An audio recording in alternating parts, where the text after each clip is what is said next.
The stagecoach rattled into Pyramid City, Nevada on a blistering afternoon in July of 1878, carrying a woman who had learned long ago that beauty was a curse far worse than any scar could ever be. Beatrice Morgan pressed her gloved hand against the rough fabric covering the left side of her face, feeling the familiar ridge of raised skin beneath the cloth. The other passengers had stopped staring an hour ago, their curiosity satisfied by quick, stolen glances that told them everything they thought they needed to know. She was damaged goods, a mail-order bride traveling west to marry a rancher she had never met, a man desperate enough to accept what no one else wanted. The desert stretched endlessly beyond the coach window, all burnt orange and gold beneath a relentless sun. Sagebrush dotted the landscape like scattered thoughts, and in the distance Pyramid Lake shimmered with a beauty that seemed almost cruel in its perfection. Beatrice had read about the lake in the letter from Kade Garrison, the cowboy rancher who had answered her advertisement in the matrimonial news. He had described the land with such passion that she had almost believed a man like that might see past her disfigurement. Almost. The accident had happened 3 years ago in Boston, when she was 21 years old. A kitchen fire in the boarding house where she worked had left her with a scar that ran from her left temple down to her jaw. A vivid reminder that fate had little mercy for young women trying to make their way in the world. The scar had cost her more than just her appearance. It had cost her employment, friendship, and any hope of a normal marriage. Men who had once called on her suddenly found reasons to be elsewhere.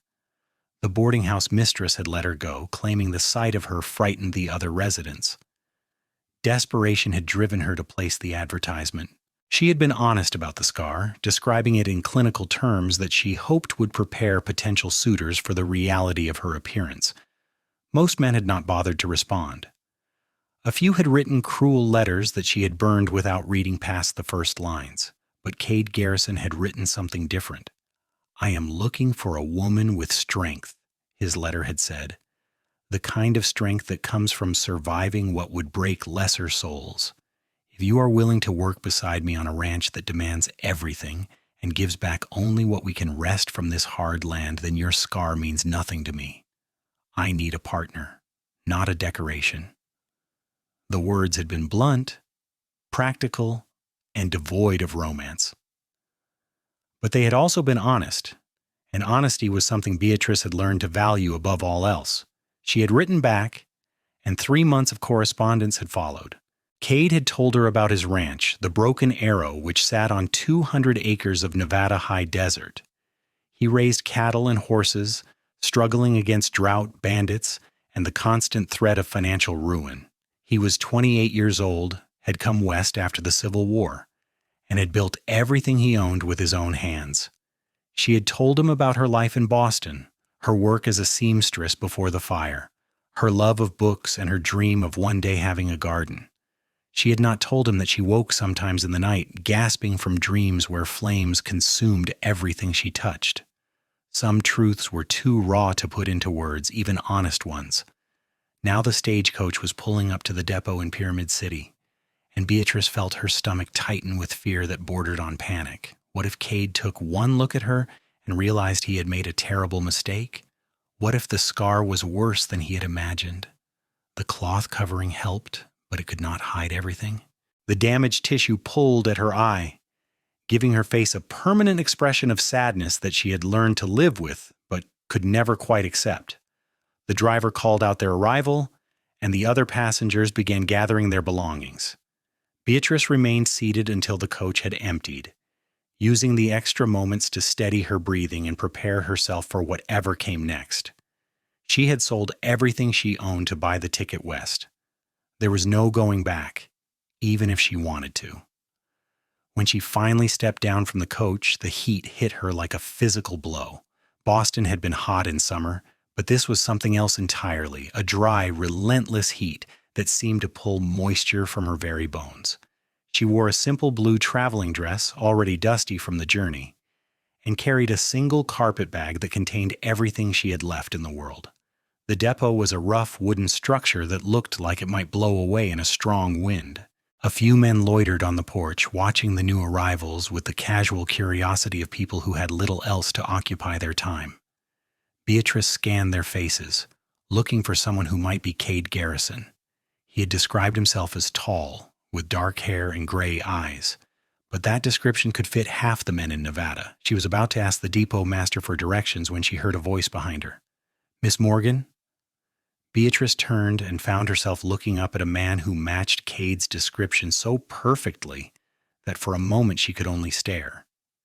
He was tall, easily over 6 feet, with broad shoulders and the lean, muscled build of someone who spent his days doing hard physical labor. His hair was indeed dark, almost black, and fell to his collar in a way that suggested he cut it himself without much care for style. But it was his eyes that caught her attention. They were gray, like storm clouds over the ocean, and they looked at her with an intensity that made her want to step back. Instead, she lifted her chin and met his gaze directly. "Mr. Garrison." Kade removed his hat, revealing more of his weathered face. He was handsome in a rough way, all hard angles and sun-darkened skin. A scar ran through his right eyebrow and his hands were calloused and marked with old burns and cuts. This was not a man who had lived an easy life. His eyes moved to the cloth covering her face, and Beatrice braced herself for the reaction she had seen so many times before. Pity, disgust, poorly concealed disappointment. But Cade's expression remained neutral, almost thoughtful, as if he were solving a problem rather than judging her appearance. "Journey was hard?" he asked, his voice carrying the slight drawl of someone who had spent time in the Southern Territories. "Long," Beatrice replied, not quite sure what to make of his lack of reaction. "But I'm here." "That you are." Kade gestured toward a wagon hitched to 2 sturdy-looking horses. "Ranch is about an hour's ride. We should get moving before the heat gets worse." He picked up her carpet bag without asking and headed toward the wagon. Beatrice followed, uncertain whether to be relieved or worried by his matter-of-fact demeanor. She had expected questions, or at least some acknowledgement of the scar that dominated her face. Instead, Kade seemed focused entirely on practical matters. He helped her up onto the wagon seat with a hand that was gentle despite its roughness, then climbed up beside her and took the reins, and the horses started forward at his command, and Pyramid City began to fall away behind them. They rode in silence for several minutes, and the only sounds the creak of the wagon and the steady clip of hooves on hard-packed earth. Beatrice tried to think of something to say, but her mind was blank, overwhelmed by the strangeness of sitting beside a man she would marry, a man who was still essentially a stranger. Kade broke the silence first. "Letters don't do a person justice," he said, his eyes on the road ahead. "You write better than you probably speak in person. Most people do." Beatrice felt a flicker of something that might have been amusement. "Is that a compliment or an observation?" "Both, maybe?" He glanced at her, and she saw a hint of a smile at the corner of his mouth. "I liked your letters. They were honest. That matters more than fancy words. Honesty seems to be something we both value," Beatrice said carefully. "Has to be out here. Land does not care about pretty lies. It will kill you just as quick whether you are honest or not, but at least with honesty, you know where you stand." The landscape around them was harsh and beautiful in equal measure. Rocky outcroppings jutted from the earth like broken bones, and the distant mountains were hazy with the heat. Beatrice saw a hawk circling overhead, riding the thermal currents with effortless grace. Everything about this place felt raw and unforgiving, so different from the crowded streets of Boston that she felt as if she had traveled to another world entirely. "Are you going to ask about the scar?" she said finally, unable to bear the unspoken question any longer. Kade was quiet for a moment, his hand steady on the reins. "Figure you will tell me if you want to. If not, that is your business." The answer surprised her so much that she turned to stare at him. "Most people cannot help themselves. They ask, or they stare, or they pretend not to notice while making it obvious they have noticed everything." "Most people are fools," Kade said bluntly. "A scar is just a mark left by pain. Everyone has them, whether they show on the outside or not." Beatrice felt something tight in her chest begin to loosen. She had prepared herself for pity or revulsion, but this calm acceptance was something she had not expected and did not quite know how to handle. "A kitchen fire," she said quietly. "3 years ago, I tried to save a little girl who was trapped on the upper floor, got her out, but I paid for it." Kade nodded slowly. "The girl survive?" "Yes." "Then it was worth it." The simple statement, delivered without drama or false comfort, touched something deep inside Beatrice. For 3 years, people had told her how tragic the accident had been, how sorry they were for her misfortune, how brave she was. No one had ever simply said it was worth it. "The ranch," Kade continued, shifting topics with the same practicality he seemed to apply to everything. "It is not much to look at right now. House needs work. And we lost some cattle to raiders last month. But the land is good and the water rights are solid. With 2 people working it, we can build something real here. You said in your letters that you have no other help? Had a hired man until spring. He took off for the silver mines in Virginia City thinking he would get rich. Have not heard from him since." Kade's tone suggested he had little sympathy for the man's choices. "Been managing alone, but it is too much for one person. Needs someone who can work, not just keep house." "I can work," Beatrice said firmly. "I'm stronger than I look." "Did not doubt it. Woman who walks into a burning building is not going to be scared of hard labor."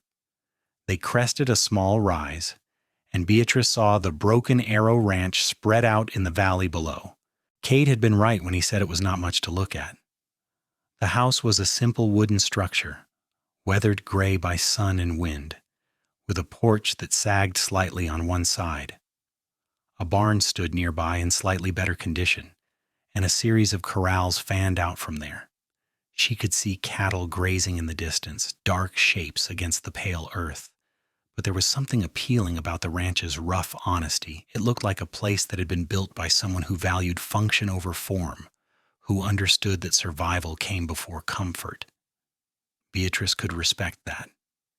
She had been surviving for 3 years now, and she understood the difference between what was necessary and what was merely nice. "It is not Boston," Kade said, and she heard a hint of defensiveness in his voice. "No," Beatrice agreed. "It is better." He looked at her sharply, as if checking to see if she was mocking him. Whatever he saw in her face seemed to satisfy him, because he nodded and guided the horses down toward the ranch. As they drew closer, Beatrice noticed more details. A vegetable garden struggling but alive near the house, a water pump with a trough for the animals, chickens scratching in the dirt near a small coop, evidence of someone who was trying to build a life, not just survive from day to day. Kade pulled the wagon up to the house and set the brake. He jumped down and came around to help Beatrice descend, his hand settling briefly on her waist as he lifted her down. The touch was impersonal but gentle, and Beatrice felt an unexpected flutter in her stomach. She pushed the feeling away. This was a practical arrangement, nothing more. "I will show you the house," Kade said, releasing her and grabbing her carpet bag from the wagon. "Then we can talk about how we want to handle things." The interior of the house was as simple as the exterior. A main room served as kitchen, dining area, and sitting room all in one. A stone fireplace dominated one wall, and a rough wooden table with 2 chairs sat near the kitchen area. Beatrice saw a hand pump in the kitchen, a luxury that surprised her. Most ranches this far out relied on hauling water from a well. "Spring feeds it," Kade said, following her gaze. "One of the reasons I chose this land. Good water source." 2 doors led off the main room. Kade opened one to reveal a small bedroom with a narrow bed, a dresser, and little else. "This can be yours," he said. "I will sleep in the barn until we figure out arrangements." Beatrice felt her face flush beneath the cloth. They had not discussed the particulars of their marriage, and she realized now how much had been left unsaid in their letters. "Mr. Garrison—" "Kade," he interrupted. "If we are going to be married, might as well use first names." "Kade," she corrected. "We should discuss expectations. I know why you sent for a mail order bride, and I understand this is a practical arrangement. but there are still questions that need answering. Kade set down her carpet bag and leaned against the door frame, his arms crossed over his chest. Ask them. Beatrice appreciated his directness, even as it made her nervous. You said in your letters that you needed a partner to help run the ranch. What exactly does that mean? Means what it sounds like. I need someone who can help with the cattle, mend fences, tend the garden, handle the chickens. Someone who can shoot if raiders come around again. Someone who can work beside me during the day and share the burden of keeping this place going. And at night? The question came out more quietly than she intended. Kade's expression softened slightly. That is up to you. I will not force myself on you if that is what you're worried about. When you are ready, if you ever are, you let me know. Until then, we are partners. Nothing more than you want it to be. The tightness in Beatrice's chest eased again. She had heard stories of mail-order brides who were treated as little more than servants or worse, women who had no say in their own lives. Kade's offer of patience was more than she had hoped for. I appreciate that, she said, but I want to be clear. I came here to be a wife, not just a worker. I understand that these things take time, but I'm not looking for a permanent arrangement where we are strangers sharing a house. Good, Kade said. Neither am I. But trust is not built in a day. We will figure it out as we go. They stood there for a moment, two people trying to navigate the complicated territory between them. Then Kade pushed away from the door frame and headed back into the main room. Get settled, he said. There is stew left from yesterday that I can heat up for supper. Tomorrow I will take you around the ranch, show you what needs doing. Day after that we can go into town and see the preacher, make things legal. Beatrice nodded, accepting the plan. She watched Kade move around the kitchen with the practiced efficiency of someone who had been taking care of himself for a long time. There was something reassuring about his competence, the way he seemed to know exactly what needed to be done and how to do it. She unpacked her few belongings in the small bedroom, hanging her 2 other dresses on pegs in the wall, and placing her hairbrush and the small bundle of letters from Kade on the dresser. It did not take long. Her entire life fit into one small room with space to spare. When she returned to the main room, Kade had the stew heating on the stove and was slicing bread. He glanced up as she entered. You can take off the cloth if you want, he said. Does not bother me. Beatrice hesitated. The cloth had become a shield, a way of controlling when and how people saw her scar. Removing it felt like exposing herself in a way that went beyond the physical. But this was going to be her home, and Kade would be her husband. He would see the scar eventually. There was no point in hiding. She reached up and untied the cloth, folding it carefully and setting it aside. The cool air felt strange against the scarred side of her face, and she resisted the urge to cover it again with her hand. Kade looked at her for a long moment, his gray eyes taking in the full extent of the damage. The scar was a raised, puckered line of tissue that pulled at her eye and distorted the shape of her cheek. In certain light, it looked angry and red. In other light, it was simply a permanent shadow across her face. You are the most beautiful woman I have ever seen in my life, Kade said quietly. Beatrice's breath caught. She had prepared herself for many reactions, but not this. Not words that sounded like they came from the heart rather than from pity or politeness. You do not have to say that, she managed. I do not say things I do not mean, Kade replied. He turned back to the stew, stirring it with a wooden spoon. Beauty is not about perfect skin or the right shape of a nose. It is about what a person does when life tries to break them. You ran into a burning building to save a child. You kept going when most people would have given up. You came all the way out here to the middle of nowhere to start over with a stranger. That takes more courage than I have seen in most men. Beatrice felt tears prick her eyes, and she blinked them back furiously. She had not cried in 3 years, had trained herself to be harder than the pain, and she was not going to start now. But Kade's words had reached past all her defenses, touching the wounded part of her that she had tried so hard to protect. For 3 years, she had been defined by what had been taken from her, her looks, her prospects, her place in society. No one had looked at her and seen anything but the scar. Until now. "Thank you," she said, her voice rough with emotion she could not quite hide. Kade nodded and started dishing up the stew. They ate at the rough wooden table, and the conversation gradually shifted to practical matters. He told her about the ranch's history, the challenges of raising cattle in Nevada's high desert, the constant battle against drought and disease. She told him about her skills with needle and thread, her knowledge of herbal medicine learned from the boarding house cook, her willingness to learn whatever else was needed. As the sun set beyond the windows, painting the sky in shades of orange and purple, Beatrice felt something she had not experienced in a long time. Hope.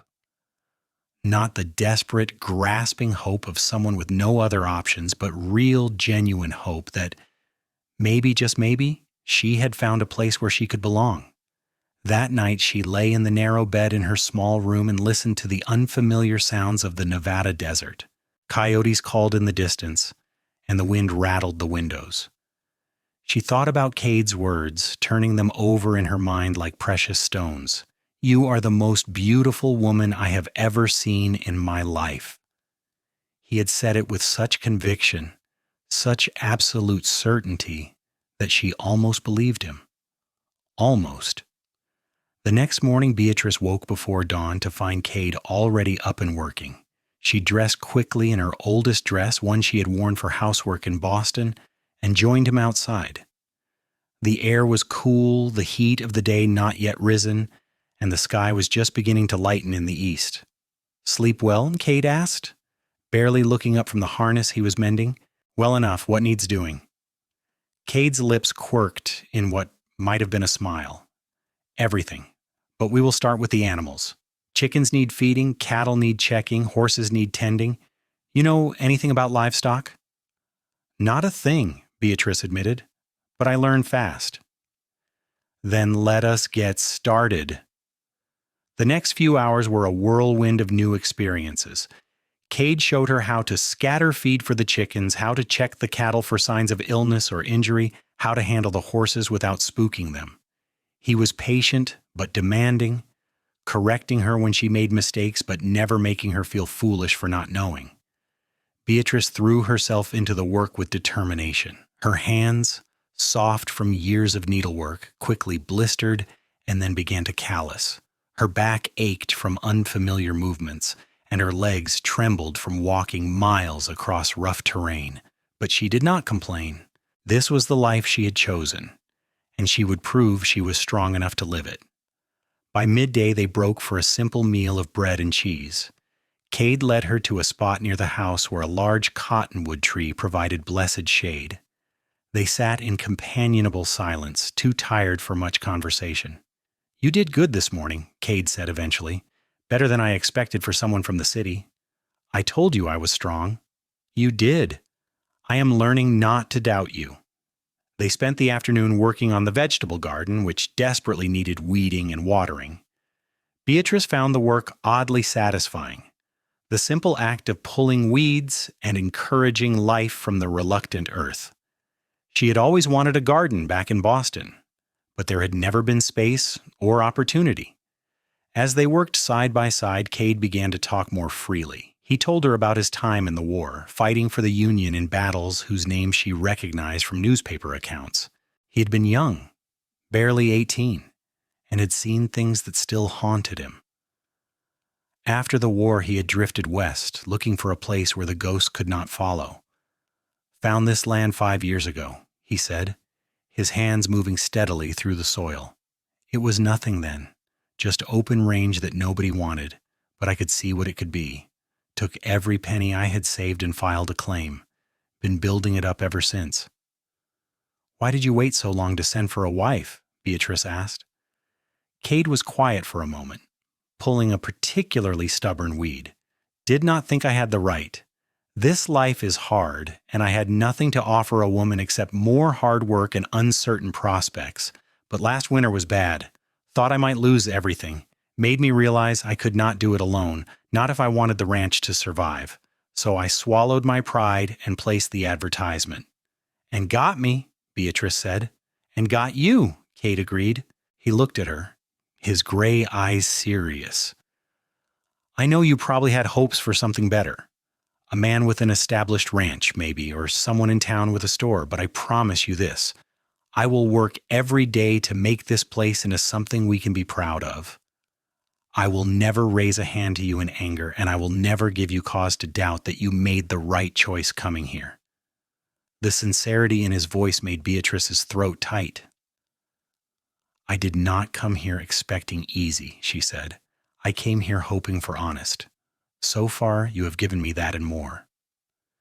They finished the garden work as the sun began its descent toward the western horizon. Kade showed Beatrice how to work the pump, filling buckets to water the plants they had tended. It was backbreaking work, hauling water in the heat, but there was something deeply satisfying about watching the thirsty earth drink it in. That evening, they sat on the sagging porch and watched the sunset paint the sky in impossible colors.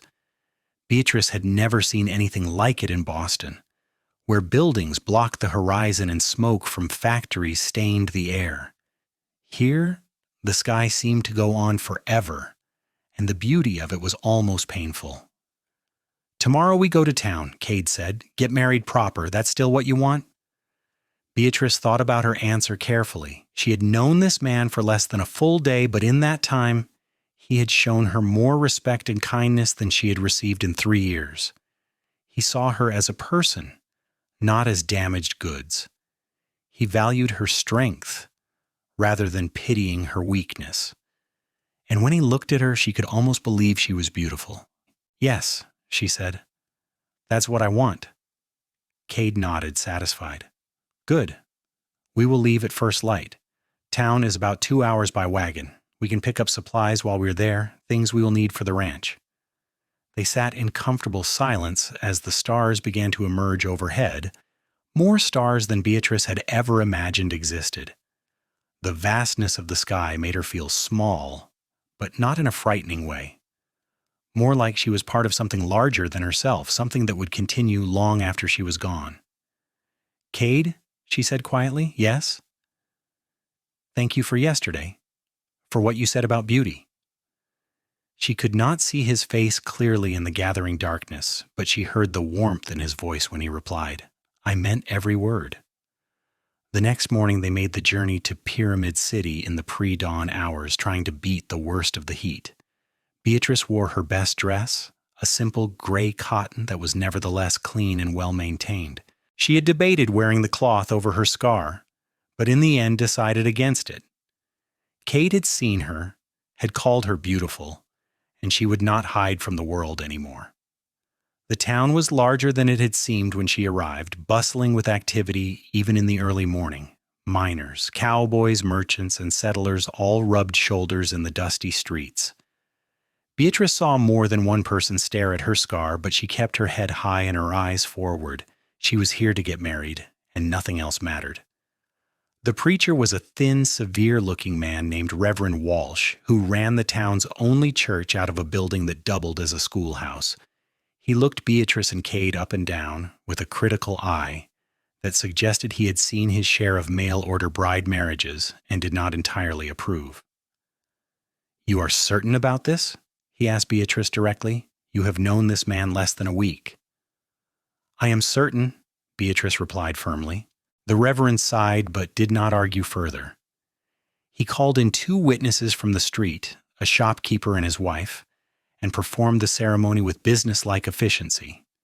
The vows were simple and traditional, and Beatrice found herself repeating them with a sense of unreality. 3 days ago she had been on a stagecoach, uncertain of her future.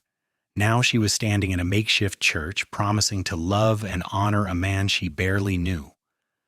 When Kade slipped a simple gold band onto her finger, his hands were steady and warm. The ring was slightly too large, but Beatrice did not care. She had never expected to wear a wedding ring at all, not after the fire. You may kiss the bride, Reverend Walsh said, sounding faintly disapproving. Kade looked at Beatrice, a question in his eyes. She nodded slightly and he leaned down to press his lips gently against hers. It was a brief kiss, nothing passionate or demanding, but it was real.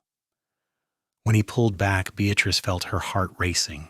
They signed the marriage certificate, the witnesses added their names, and just like that, Beatrice Morgan became Beatrice Garrison.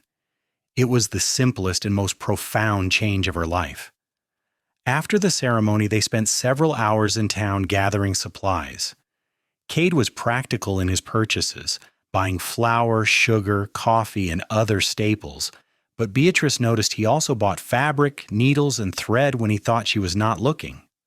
"For curtains," he said gruffly when she caught him. "Place needs a woman's touch." Beatrice felt a rush of affection for this rough, practical man who thought about curtains. "Thank you." They loaded the supplies into the wagon and began the journey back to the ranch.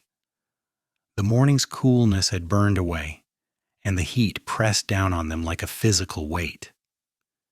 Beatrice felt sweat trickle down her back beneath her dress, but she did not complain. "So now we are married," Kade said after they had been riding for a while. Yes. "Feel any different?" Beatrice considered the question. "A little. Mostly I feel like I belong somewhere for the first time in 3 years." Kade nodded slowly. "I know that feeling. Spent a long time after the war feeling like I did not fit anywhere. This ranch gave me purpose again. Hope it can do the same for you."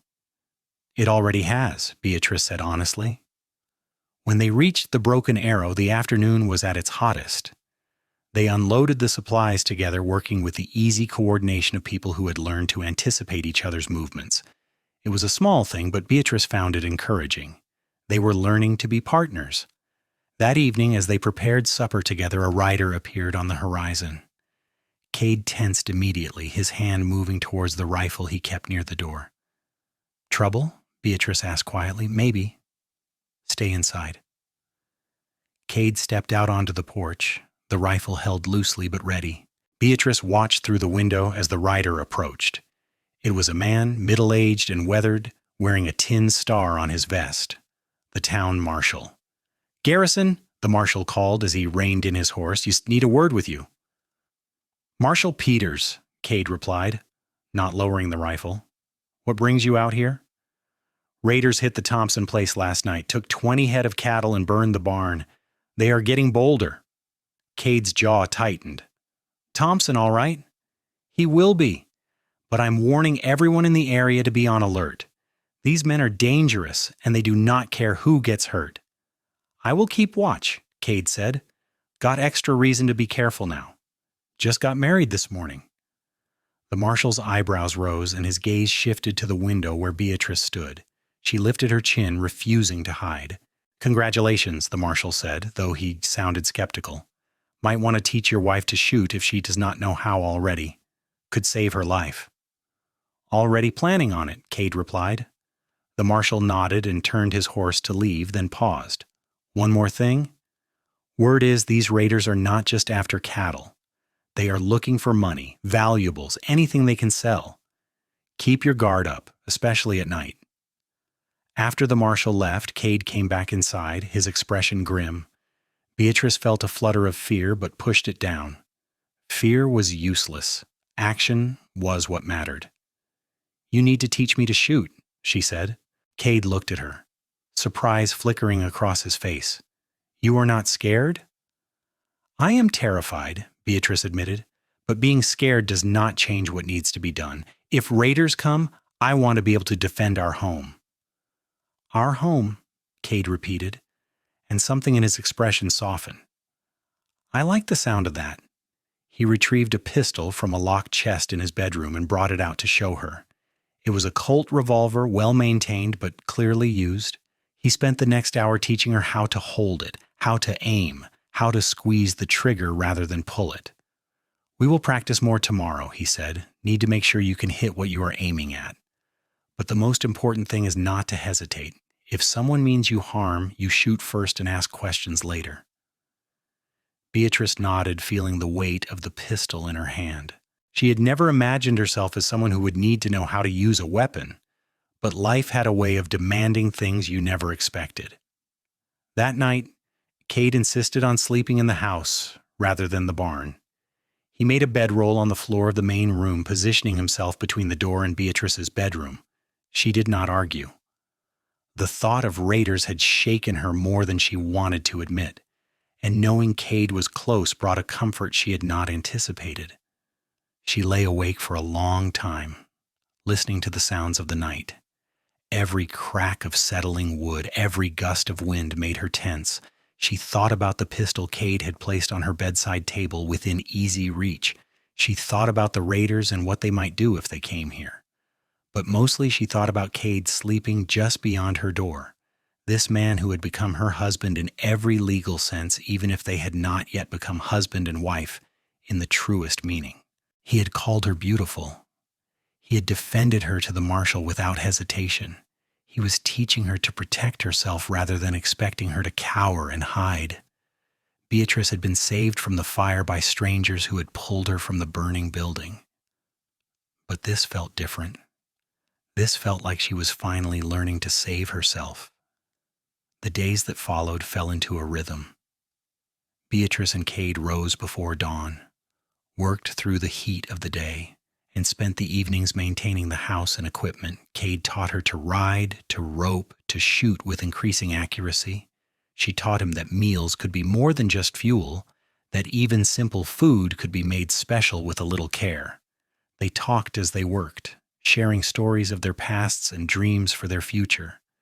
Kade spoke of expanding the herd, of breeding horses that could handle the Nevada terrain, of building a proper house with real windows and a second floor. Beatrice spoke of having a garden that produced enough to sell in town, of making curtains and quilts, of maybe one day having children to fill the house with laughter. The last admission had come out almost by accident, and Beatrice had immediately regretted it. But Kade had simply nodded and said, "Fuck, that would be good. Children should grow up with open sky above them and good earth beneath their feet." 3 weeks after their wedding, Beatrice woke in the middle of the night to the sound of horses. She grabbed the pistol from her bedside table and moved to the door of her room, her heart pounding. In the main room, she saw Kade already up, rifle in hand, peering out the window. "How many?" she whispered.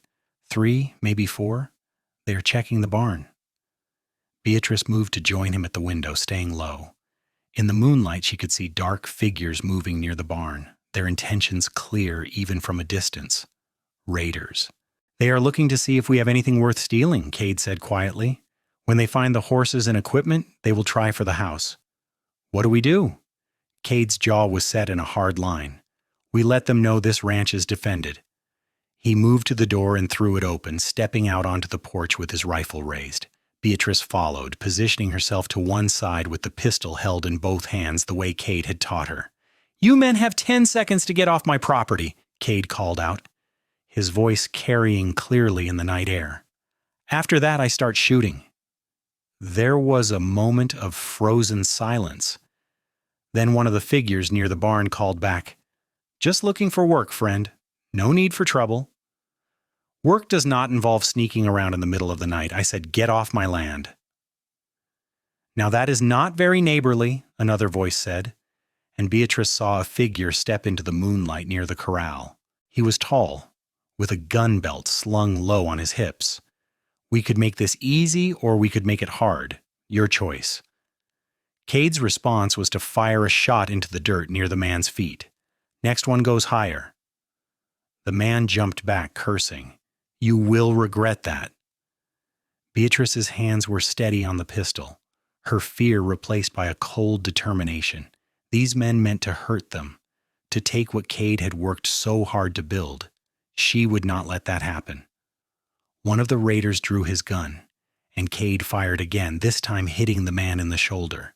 The raider screamed and fell, and suddenly the night erupted into chaos. Gunfire flashed in the darkness, and Beatrice found herself squeezing the trigger, aiming for the figures near the barn. The fight was over in less than a minute. 2 of the raiders were down, one from Cade's rifle and one from Beatrice's pistol. The other 2 were fleeing on horseback, disappearing into the darkness. Kade moved quickly down the steps, his rifle still raised, checking to make sure the downed men were no longer a threat. Beatrice followed, her pistol held ready. her whole body shaking with adrenaline. "They are alive," Kade said, checking the two men. "We will tie them up and take them to the marshal in the morning." They worked together to secure the raiders, then dragged them into the barn where they could be watched. Beatrice's hands were steady through the whole process, but as soon as they were back in the house, the shaking started in earnest. Kade took the pistol from her hands and set it aside, then pulled her into his arms. "You did good," he said into her hair. "You were so brave." Beatrice pressed her face against his chest, feeling the solid warmth of him, the steady beat of his heart. "I was terrified," she admitted. "I know, but you did not freeze. That is all that matters." They stood like that for a long time, holding each other in the aftermath of violence.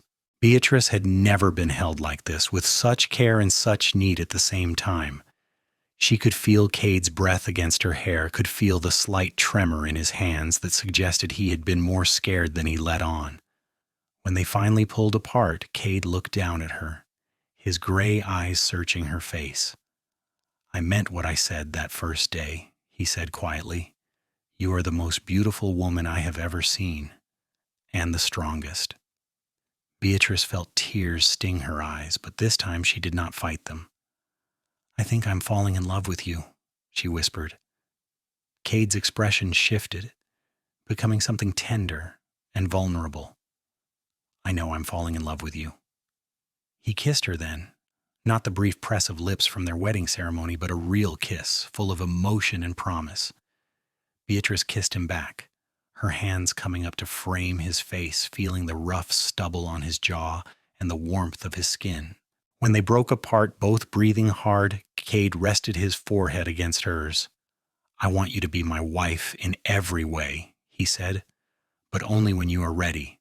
No pressure, no expectations." Beatrice thought about her answer, about what she wanted. 3 weeks ago, she had been a damaged woman with no prospects and no hope. Now she was standing in a house she had helped defend in the arms of a man who saw her as beautiful and strong, a man who had given her back her sense of self-worth. "I am ready," she said. Kade kissed her again, and then he took her hand and led her to his bedroom, the larger of the two rooms. They made love slowly, tenderly, learning each other's bodies with gentle exploration. For Beatrice, it was a revelation. She had expected pain or awkwardness, but instead found joy and connection. Kade was patient and caring, making sure she was comfortable, making sure she knew she could stop at any time. When it was over, they lay tangled together in the narrow bed, Beatrice's head on Kade's chest, listening to the slow return of his heartbeat to normal. She traced the scars on his torso, marks from the war and the hard work of ranching, and thought about how they were both scarred people who had found each other. "No regrets?" Kade asked quietly. "None," Beatrice replied. "You?" "Are you joking? I have the most beautiful, bravest woman in Nevada in my bed. I am the luckiest man alive." Beatrice laughed, the sound surprising her with its genuine happiness. "You are biased. I am honest. There is a difference." They fell asleep in each other's arms, and for the first time since the fire, Beatrice did not dream of flames. She dreamed of open sky and endless possibilities. The next morning, they loaded the 2 wounded raiders into the wagon and made the journey to Pyramid City. Marshal Peters was pleased to have the men in custody, and Kade's description of the fight only added to the charges against them. "You two make a good team," the marshal said, looking at Beatrice with new respect. "Not many women would have stood and fought like that." "My wife is not like most women," Kade said, and the pride in his voice made Beatrice's heart swell. They spent the rest of the day in town, picking up more supplies and spreading the word about the raiders. Other ranchers were grateful for the information, and more than one stopped to congratulate Kade on his marriage and compliment Beatrice's courage. It was strange being treated like a hero when for so long she had been treated like someone to be pitied. But Beatrice was beginning to understand that this was a different world out here. People judged you by what you did, not by how you looked, and what she had done was help defend her home. On the ride back to the ranch, Kade was quieter than usual. Beatrice could see something working behind his eyes, some thought he was turning over. "What is it?" she asked finally. "Been thinking," Kade said, "about the ranch, about our future. The raiders are going to keep coming and we cannot fight them alone forever. I am thinking about reaching out to some of the other ranchers, forming a kind of alliance. We watch out for each other, help each other when trouble comes." "That sounds wise. Would mean more social obligations, dinners, gatherings, that kind of thing. I know that is not easy for you." Beatrice understood what he was not saying. He was worried about her scar, about how other people might react. But the events of the past weeks had changed something fundamental inside her. "I am not ashamed anymore," she said quietly. "The scar is part of me, part of my story. If people cannot accept that, then they are not worth knowing." Kade reached over and took her hand, lacing his fingers through hers. "You are remarkable, you know that? I am just me, but I am learning to be enough. You were always enough, you just needed to see it." Over the next few months, life at the Broken Arrow settled into a new normal. Kade reached out to neighboring ranchers and they formed a loose alliance to watch for raiders and help each other during emergencies. Beatrice became friends with several of the ranchers' wives, women who looked past her scar and saw the person beneath. The ranch began to prosper, with 2 people working it, and with the support of their neighbors, they were able to expand the herd and make improvements to the property. Kade built a proper addition to the house, giving them a real bedroom and a separate room for storage. Beatrice's garden flourished, producing more vegetables than they could eat, and she began selling the excess in town. They fell into an easy partnership, working together during the day and sharing each other's company at night. Kade continued to call her beautiful, and over time Beatrice began to believe him. Not because the scar had faded or because she had learned to ignore it, but because she had learned to see herself through his eyes. And in his eyes she was whole. Late in the fall, Beatrice realized she was pregnant. The discovery filled her with a complex mix of emotions, joy certainly, and excitement, but also fear. What if the child was frightened by her face? What if the scar affected how she could care for an infant? When she told Kade, he swept her into his arms and spun her around, laughing with pure delight. "We are going to be parents," he said, his voice full of wonder. "Are you not worried?" Beatrice asked. "About the scar? About how I will look to a child?" Kade set her down gently and took her face in his hands, his thumbs tracing the line of the scar with infinite tenderness. "Our child is going to grow up knowing that their mother is the bravest, strongest, most beautiful woman in the world. They are going to learn that scars are marks of survival, not shame, and they are going to be so lucky to have you." Beatrice felt tears spill down her cheeks, but they were good tears, healing tears. "I love you," she said. "I love you too, more than I ever thought possible." The pregnancy progressed without complication. Beatrice continued to work as much as she could, though Kade became increasingly protective as her belly grew. The neighboring women rallied around her, offering advice and support. She was no longer an outsider or a curiosity. She was one of them, accepted and valued. In the late spring of 1879, Beatrice gave birth to a healthy baby boy. The labor was long and difficult, attended by the local midwife and several of the ranch wives. Kade paced outside the bedroom, his usual calm shattered by worry. When the midwife finally emerged with the baby, Kade's hands shook as he took his son. The infant had dark hair like his father and a strong cry that suggested he would be a force to be reckoned with. "He is perfect," Kade breathed, "just like his mother." They named him Kade Walsh Garrison, honoring both their heritage and the new life they had built in Nevada. Beatrice watched as Kade held their son with infinite gentleness. This rough cowboy transformed into a tender father. Kade did not flinch from Beatrice's scar. As he grew, he would reach up with chubby fingers to trace the line of tissue, seeing it as just another part of his mother's face. Sometimes Beatrice would catch him touching his own cheek in the same place, as if trying to understand why his face was different from hers. But there was never fear or revulsion, only curiosity and love. Life continued at the Broken Arrow, Kieran grew from infant to toddler, learning to walk on the same rough ground his parents had tamed. The ranch prospered, year by year, becoming one of the most successful operations in the area. Kade and Beatrice worked side by side, partners in every sense of the word. 3 years after Kieran's birth, Beatrice became pregnant again. This time she gave birth to twin girls, Kelly and Kate, who inherited their mother's determination and their father's gray eyes. The house that had once seemed so empty was now filled with the sounds of children laughing and playing.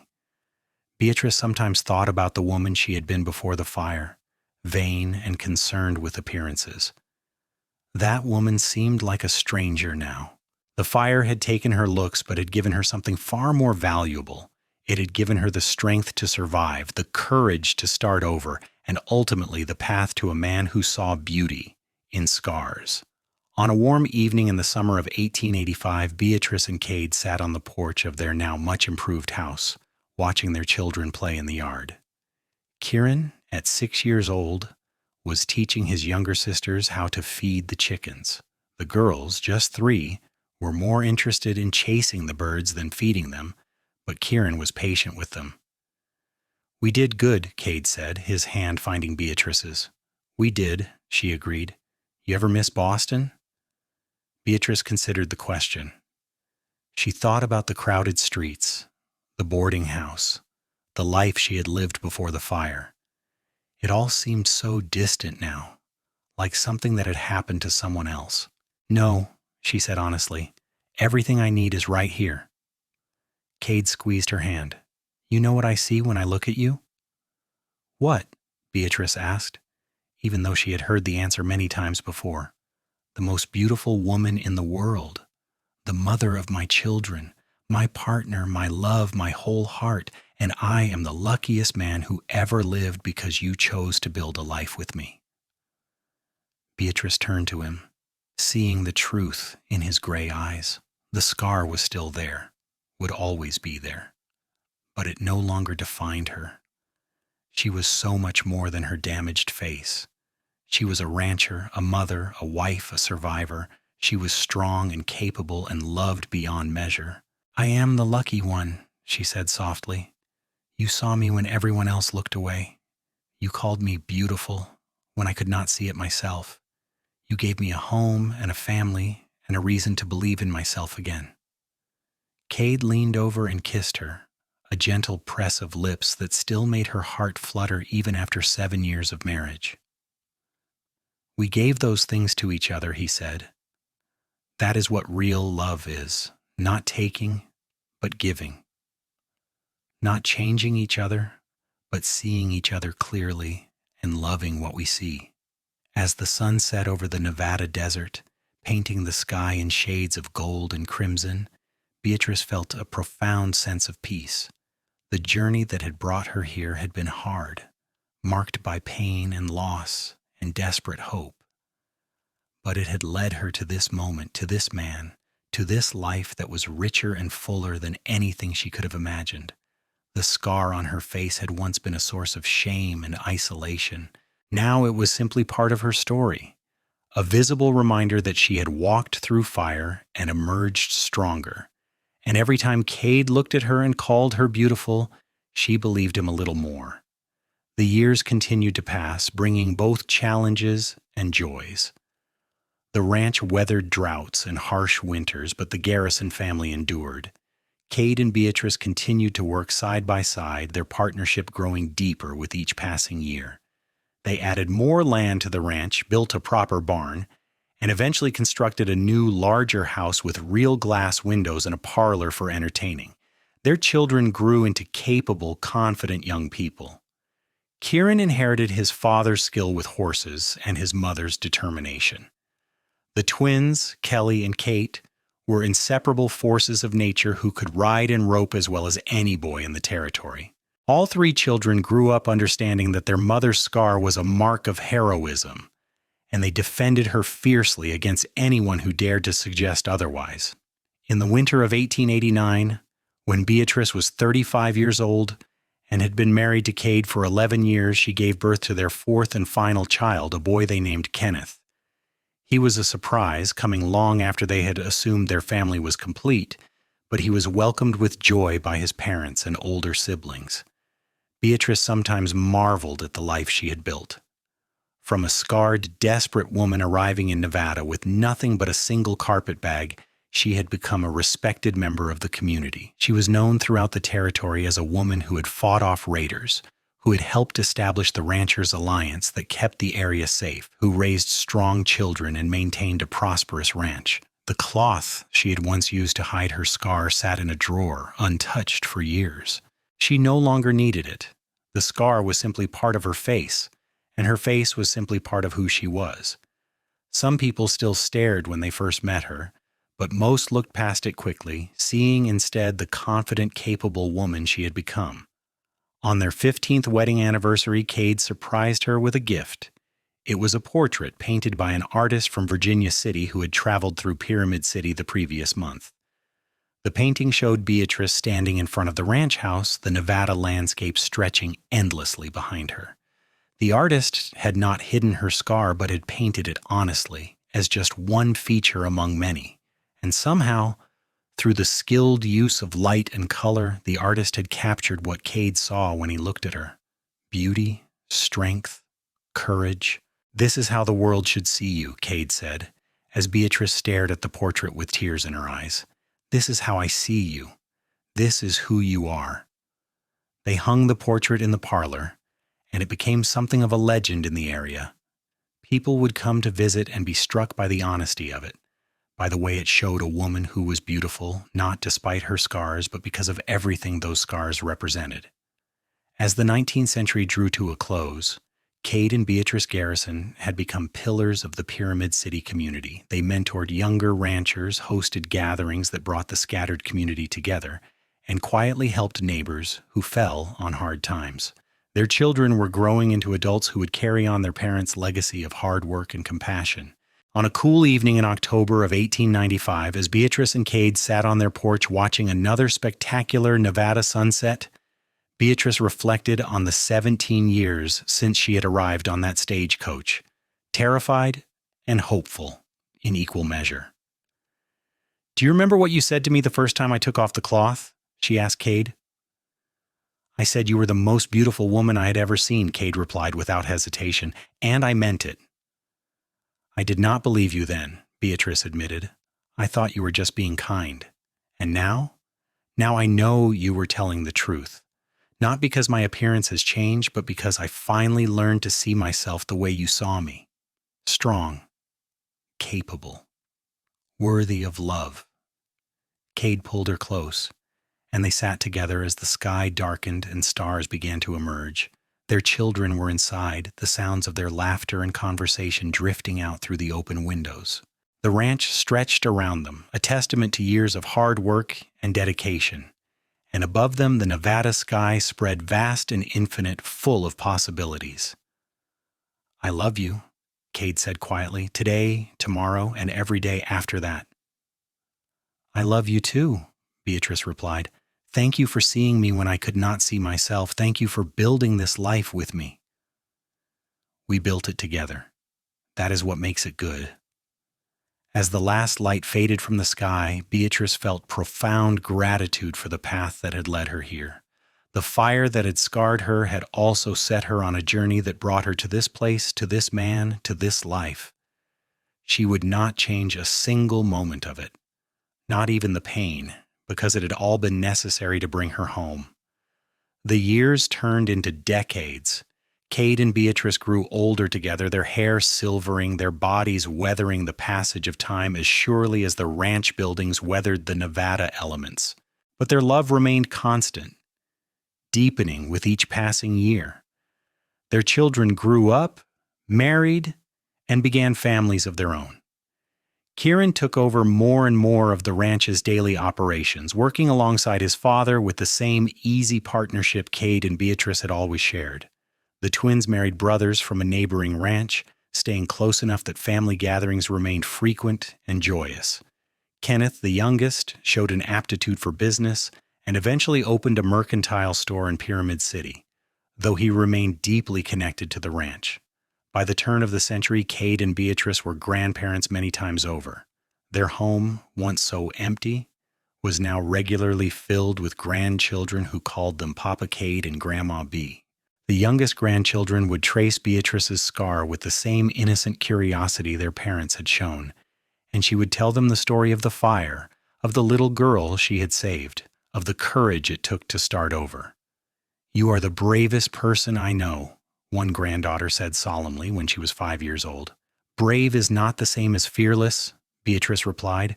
"Brave means being scared and doing what needs to be done anyway. Remember that." In the spring of 1908, Kade and Beatrice celebrated their 30th wedding anniversary with a gathering that brought together family and friends from across the territory. The ranch had become legendary, a symbol of what could be achieved through hard work, partnership, and love. People toasted the couple, telling stories of their courage during the early days, of how they had helped build the community, of the legacy they were leaving. That night, after all the guests had left and the family had retired to bed, Kade and Beatrice sat on their porch one more time, hand in hand as they had been for 3 decades. 30 years, Beatrice said softly. "Sometimes it feels like yesterday that I stepped off that stagecoach." "Best decision I ever made. Sending for a mail-order bride," Kade replied. "Best decision you ever made, answering that advertisement." "Do you really think so? Even with all the hardship, all the struggle?" Kade turned to look at her, his gray eyes still sharp despite his 60 years. "Every moment of hardship was worth it to be with you. Every struggle we faced together. You are still the most beautiful woman I have ever seen, and I thank God every day that you chose me." Beatrice felt tears slip down her cheeks, running along the familiar path of her scar. "I never chose you," she said. "I was desperate, and you were kind enough to offer me a chance. But I fell in love with you.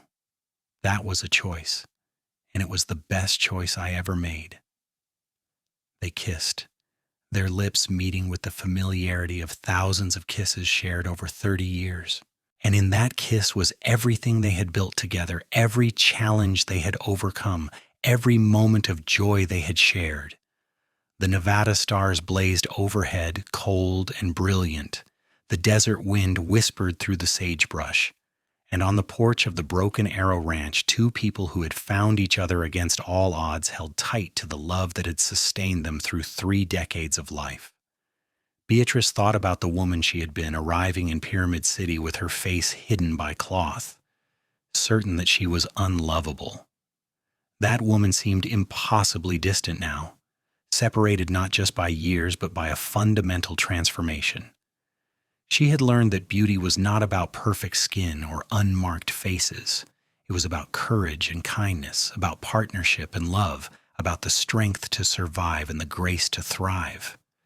The scar that had once defined her was now just a small part of a much larger story, a story of survival, yes, but also of triumph, a story of finding love in the harsh Nevada desert, of building a life from nothing, of raising children who would carry on their values, a story of a mail-order bride who arrived broken and found herself whole. "What are you thinking?" Kade asked, his voice gentle in the darkness. "I am thinking that I am glad I walked into that fire," Beatrice said, "not because of the pain, but because it led me here, to you, to this life. If I could go back and change things, make it so I never got the scar, I would not do it, because that woman who got on the stagecoach in Boston was not strong enough to build this life. She needed to be forged in fire first." "You were always strong," Kade said firmly. "The fire just revealed what was already there." "Maybe, but it took you to help me see it." They sat in comfortable silence, 2 old partners at the end of a long day. But it was not the end. There would be more days, more sunrises, more moments of joy and challenge. Their story was not over yet. In the years that followed, Kade and Beatrice gradually stepped back from the daily running of the ranch, trusting Kieran and his growing sons to handle the work. But they remained active in the community, offering wisdom to younger couples, mediating disputes, and serving as living examples of what a strong partnership could achieve. Beatrice took up writing in her later years, recording the history of the ranch and the stories of the early settlers. Her memoir, published privately and distributed among family and friends, became a treasured document that preserved the truth of life in the Nevada Territory during those transformative decades. In the memoir, she wrote honestly about her scar, about the fire, about the long journey from Boston to Nevada. But she also wrote about finding Kade, about the moment he first called her beautiful, about building a life in the wilderness. She wrote so that future generations would understand that beauty comes in many forms, that scars tell stories worth hearing, and that love, real love, sees past the surface to the truth beneath. Kade, reading the manuscript, had only one comment. "You left out the most important part," he said. "What part?" Beatrice asked. "The part where you saved me just as much as I saved you." This story is not about a broken woman who found healing. It is about two people who found each other and became whole together. Beatrice added that to the memoir's final pages because it was true. They had saved each other, healed each other, completed each other. That was the real story, the one worth telling. As they entered their 70s, Kade's health began to fail. Years of hard work in the harsh Nevada climate had taken their toll on his body. But even as his physical strength waned, his love for Beatrice never faltered. He would still reach for her hand, still tell her she was beautiful, still look at her with eyes full of wonder that she had chosen to spend her life with him. When Kade passed away peacefully in his sleep in the winter of 1918, 2 days after his 80th birthday, Beatrice felt as if part of her soul had been torn away. They had been married for 40 years, partners for every moment of that time. The world without him seemed impossibly empty, but she was not alone. Her children rallied around her, along with her grandchildren and great-grandchildren. The ranch continued to operate, a living testament to what she and Kade had built together.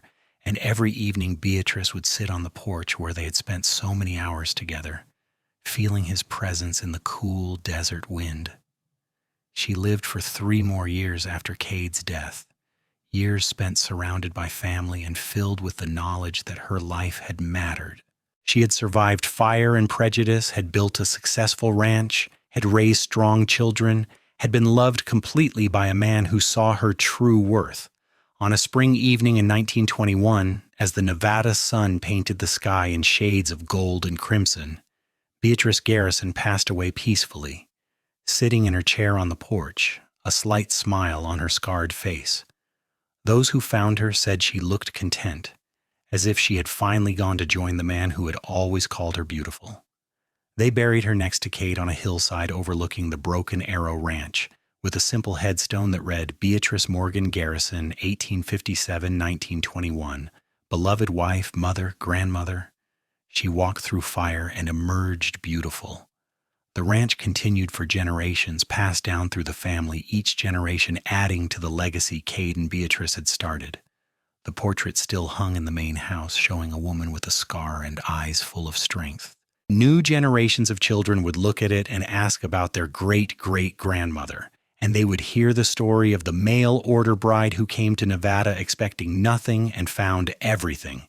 They would hear how Kade Garrison had looked at a scarred woman and seen the most beautiful person in the world. They would learn that real beauty comes from courage and kindness, from surviving hardship and choosing love. They would understand that scars are not marks of shame, but badges of survival. And in the telling and retelling of the story, Beatrice and Kade's love lived on, a testament to the transformative power of seeing and being seen, of loving and being loved, of two broken people who found each other in the Nevada desert and built something lasting and true. The end came full circle, as all good stories do. From a desperate woman hiding her face on a stagecoach to a matriarch whose portrait inspired generations, Beatrice's journey was one of transformation and triumph. And at the heart of it all was a simple truth, spoken by a cowboy on a dusty Nevada ranch: "You are the most beautiful woman I have ever seen in my life." He had meant it then. He meant it always. And in the end, that was all that mattered.